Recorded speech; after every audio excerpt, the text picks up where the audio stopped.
Where are we going today? So we're going to Stony Brook University to the broadcasting section, and we're being interviewed by Allison.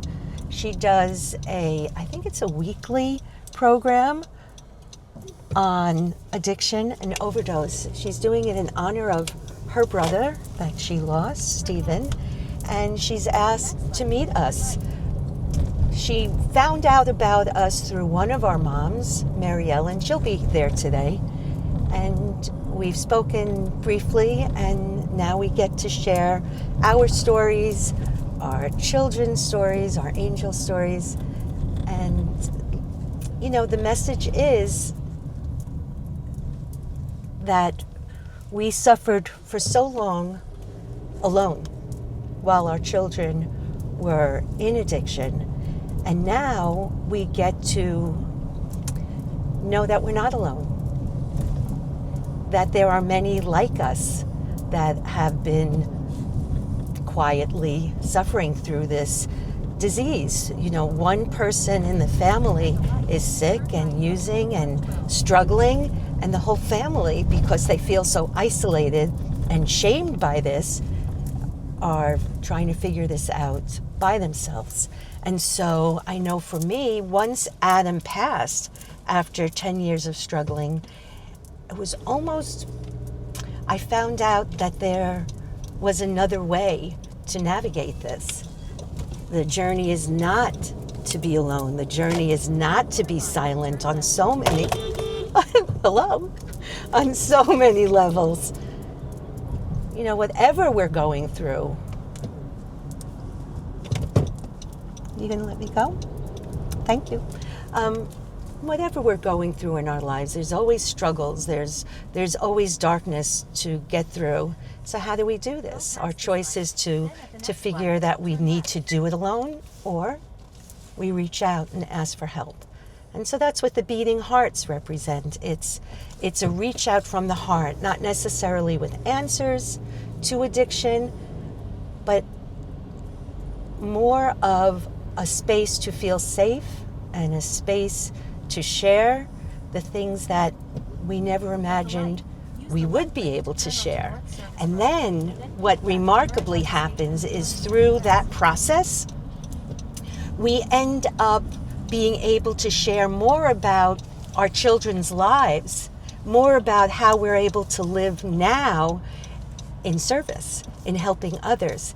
And so to me, what we're doing today is sharing our story of the now what. Of the now what. We don't come with answers for how to solve the big issues. As you peel back one question, there's so many layers to this insidious onion of disease.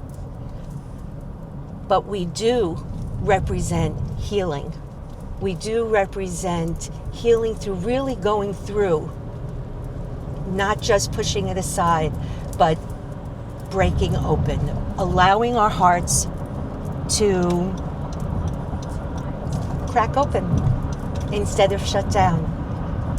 No one would blame us if we shut down and never wanted to speak again. But in the beating heart, somehow we're able to open that space that is so painful, and we know that that's where healing really, really begins. And so in our healing, we have found our truest healing is in helping others. And we do that by sharing not only our children's story, but our stories, and showing up to people in recovery homes. We go to jails and let them know, not only do they matter, that they're not defined by their disease, but they have a story to tell as well. They will be the ones being able to share their recovery, like we're able to share our recovery in this. Two sides of the same coin. Our recovery is from loss, and we encourage people to be on their recovery road and find their people, and know that there are people who not only love them, but value them and see them for who they are. See them for not only who they are, but who they can be, even in their addiction, especially because of their addiction. Same thing with the beating hearts. Especially because of our loss, we now get to be bigger than we were before. We now have a story to share. We now get to be our children's voice. Tell me about Adam. You see the license plate that just passed? Hope, HPE. Adam is the oldest of my 3 children. He gave me the gift of becoming a mom. It astounds me that we got to live 32 years together. He was a dreamer, a philosopher, a musician, a loyal friend. He was a protector. He was, what else? He loved nature. Although I didn't know it as he grew older, he loved his family.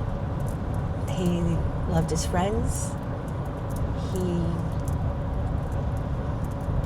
taught me so much,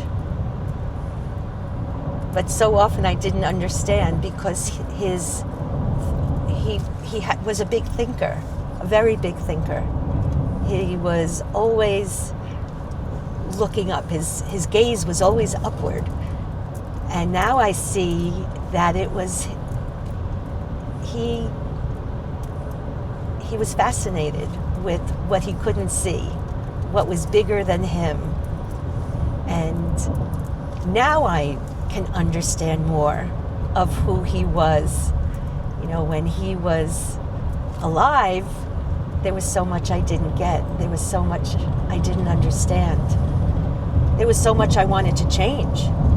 You know, he struggled with his mental wellness from the time he was 22. And I was just trying to fix it in any way possible, medicating it and over-medicating it. And he just wanted to be understood in his thoughts, in his very universal way of thinking. He would get ridiculed for his thinking, and people would feel really sorry because he really seemed crazy. He did. And yet now the things he spoke about are being spoken about. So he wasn't so crazy. He was just a very big thinker. And when I look at pictures now from the time he was small to the time he was in his teens and an early young adult, his eyes, his gaze was always looking up, and he became an encourager, not necessarily to tell people always look up, but it was by his actions. Astronomy, when we would look up at the night sky, we would call Adam. Sorry. It's okay. Friends and family would call Adam to find out, what's that star? What am I looking at in the night sky? He loved the vastness of the universe. So my mom made these beads for me. You see, you are my sunshine. He sang that when he was 3. We made a commercial for our store, and he sang that. One take. Sat him on my lap, and this little squeaky, little adorable voice sang "You Are My Sunshine." It became our song. And to this day, it's very moving and meaningful. It touches my heart and breaks it open at the same time. I know that he continues to be my sunshine. And you know what also? I believe that I get to be his sunshine. I believe that's what he meant when he made me the beads, radiant light. Not only did he see something in me, but that's what I get to be. That's who I get to be now, in his memory and in his honor. it occurred to me about those beads, the radiant light that he made me, that it was an invitation for us to see that in him as well. Because addiction is dark. It's dark for everyone involved. And so now, thinking back, what if we could have seen his light that was never gone? It was just dulled, muddied from addiction. And now that I've met so many people searching for their recovery, what if we could see it in them? And what if they could see it in themselves? What if they could see it in themselves, that they are light, they get to be the light for themselves and for other people? That's recovery. That's recovery. And that's the beating hearts as well. We get to be the light. It's not me. It's an invitation for all of us to know that we all are radiant light. We all get to be the light and the sunshine for ourselves and for each other and ultimately for humanity. I think there's going to be 6 of us. I invited 3 OGs. So Marianne's going to be there. She is a... we don't need details. We don't need details. So Marianne, Karen... How many moms are going to be? 6. I'm pretty sure 6. 3 OGs and 3 since we went on Zoom. So you have pre-Zoom? Yeah, pre-Zoom. Yeah. You have post-Zoom and pre-Zoom. Yes. That's funny. So during COVID, you went Zoom? Immediately. We shut down on a Wednesday. The following Wednesday, we were up on Zoom. And we've been there ever since. Made a promise. Because at that point, people started finding out about us nationwide once we went on Zoom. Because we were Long Island. But one of the silver linings, I guess we could call it, from COVID was that people found out about us who had been suffering alone. And they met us on Zoom. And they've stayed. What are the numbers now across the country? Yeah. I'm not sure. But hundreds have joined after Zoom, after COVID? Oh, yes. Oh, yeah. I think we went from like 200 members on Long Island to over 1,000. Yeah. The numbers are staggering. And we've given away a lot more beads than that. Not everybody who gets beads comes and joins us. Yet. Still navigating the journey. But why is it important to kind of share? Or did you go to Stony Brook? I did not. Did someone from the group? Because it's Play It Forward is the name of this. Play It Forward, yes. And this Allison is doing it in honor and memory of hers. So she has a loss in her family. Her brother, yeah. Is she a member of the Beating Hearts? She is not. Okay. Not yet. Not yet. She's getting beads today. We're surprising her with beads. Yes. Yeah, let me make sure I capture that moment. All right. Why is it important to do podcasts like this, to spread the message, to get the word out, and to invite all these other moms? It's not just you. You're inviting other voices in with you. Absolutely. Why is that important? So each of our stories, each of the moms ended up in the same place, right? We lost our child. But each story is different. And so I think number one is telling the story. People can relate differently to different stories and say, me too. I didn't know other people felt that way or went through that. So that's very empowering to people, or maybe the start of, I didn't know that I wasn't alone in this. That's one. 2, they know that there's a place, if they want, to come for a hug, to come for a meeting, to come and share their story. And then other people are reaching out to us when they hear about us. I know someone who needs help. And because of everything we've been through and the people we've met and the service we're doing, we can help them find help. We're a word-of-mouth organization. We are definitely a word-of-mouth. We're peer. We're peer-run. It's all peer. Everybody volunteers and everybody feels, I can't say everybody, people who are healing through service never knew that that was a possible way. So podcasts help us get the word out on so many levels, after loss, in addiction, and beyond. Just hearing, even if someone's not reaching out, we know for sure that our energy, just hearing us, is helpful, is healing. No matter where someone is able to whisper to themselves, me too.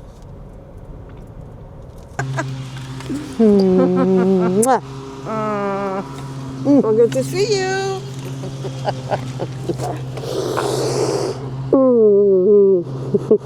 It's been a long time. Oh, I like your nails. Oh, thank you. Pretty. Oh, Thank you. They actually match your shirt. Yeah, even the toes. Oh, nice. Here we go. Up my feet. Oh, good for you.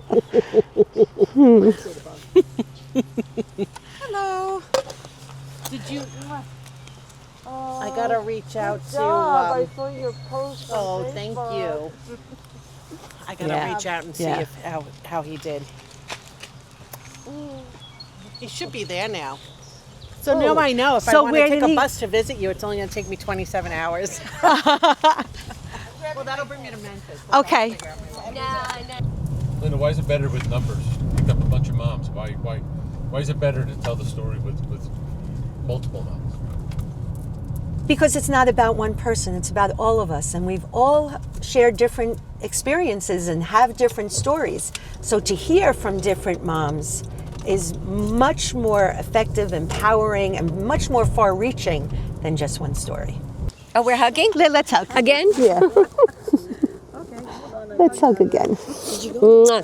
Let's hug again. Sunday, there was a barbecue. Let's hug again.